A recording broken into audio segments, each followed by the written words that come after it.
All right, so now I've got some silver luster dust.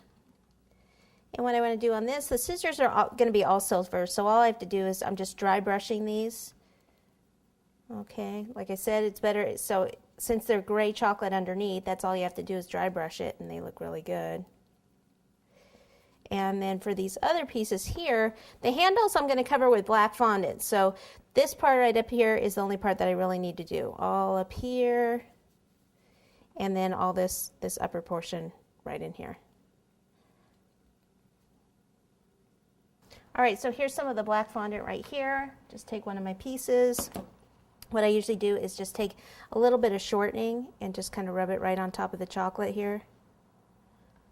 And then take your piece of black, wherever there's a straight edge part there, like right here. Place it over the top, cut around it,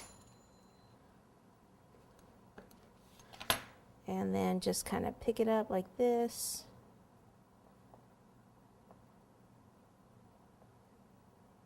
I don't worry about going all the way around the back. I need to come down here a little bit more. Looks like I cut it just a tiny bit short there. Okay, and then you can kind of see where the little grooves are. If I just go like that with my thumb, you can feel like where the grooves are from the chocolate. And then you can even take the back of a paintbrush if you want and go in, kind of push in those little groove areas. Make it stand out just a little bit more.